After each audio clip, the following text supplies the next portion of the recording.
In the early 1900s, America was a land of opportunity, filled with people chasing the dream of becoming rich. Immigrants arrived every day, hoping to escape poverty and build a better life. Among them was a young man from Italy named Charles Ponzi. He came to the United States in 1903 with just $2.50 in his pocket. He had no plan, no great skill, but he carried a burning ambition to make it big. Ponzi believed America was the place where anyone could strike it rich, and he was determined to prove it. At first, life was not easy for him. He worked small jobs as a dishwasher, grocery clerk, and bank teller. He often struggled with money, and at times was broke and hungry. But Ponzi had something most people around him didn't. He had charm, confidence, and an unusual ability to make people believe in him. Even when he had nothing, he carried himself like a man destined for success.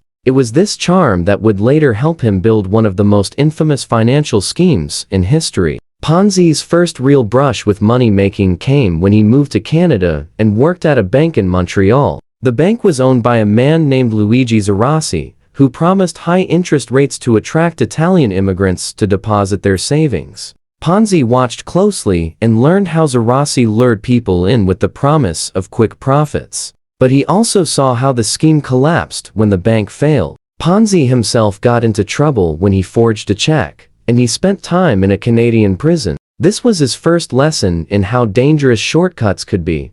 But he did not give up on his dream of wealth. When he returned to the United States, Ponzi was restless, always looking for the next big idea. He lived on the edge, drifting between small jobs and scams, until one day in 1919, he stumbled upon something that would change his life forever. While reading a letter from Spain, he noticed something unusual. The letter contained an international reply coupon, a small piece of paper that could be exchanged for postage stamps in another country. Ponzi quickly realized that because of differences in exchange rates, he could buy these coupons cheaply in one country and redeem them for stamps worth more in another. On paper, it looked like a perfect business opportunity. Ponzi called it arbitrage, and in theory, it was legal. But he knew it would take massive amounts of coupons to generate real profit, and the logistics were nearly impossible. Still, Ponzi saw an opportunity not necessarily in the coupons themselves,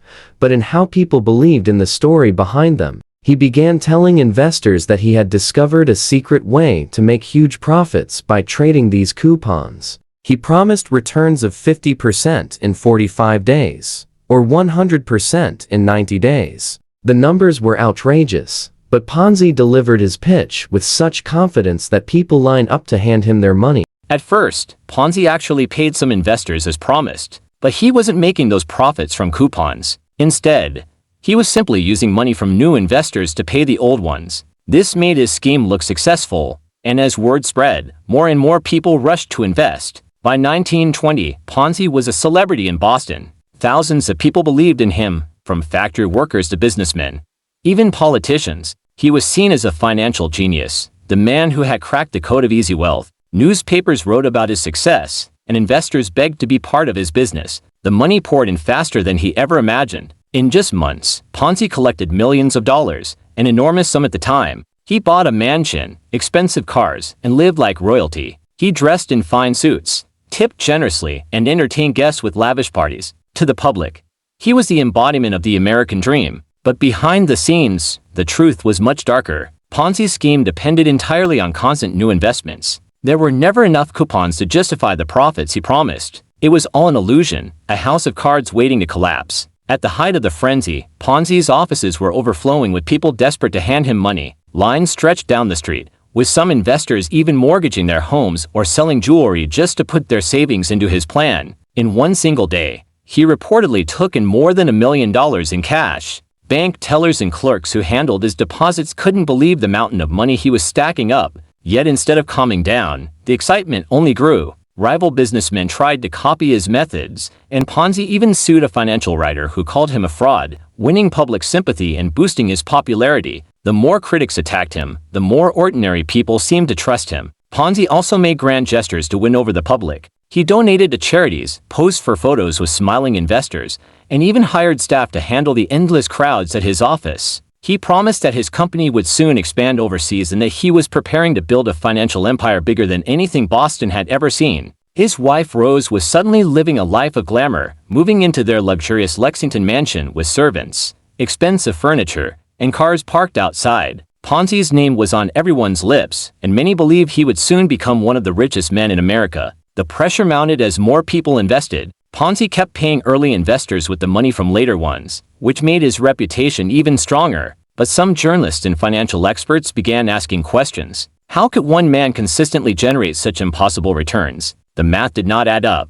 In July 1920, the Boston Post published a series of articles exposing doubts about Ponzi's business. The articles spread like wildfire, and soon regulators launched an investigation. The truth unraveled quickly. Auditors discovered that Ponzi had taken in nearly $15 million from investors, but he had purchased only a tiny fraction of the coupons he claimed to be trading. The scheme was pure fraud. Panic set in, and investors rushed to withdraw their money, but Ponzi no longer had it. His empire crumbled in a matter of weeks. In August 1920, he was arrested and charged with fraud. Thousands of investors lost their savings, and Ponzi's name became forever linked to one of the greatest scams in history. He spent years in prison, first for federal charges and later for state charges. Even after his release, Ponzi couldn't resist the temptation to try new schemes, but none of them ever succeeded. His charm and daring were not enough to rebuild his reputation. Eventually, he was deported back to Italy, where he lived the rest of his life in poverty, far from the luxury he once enjoyed.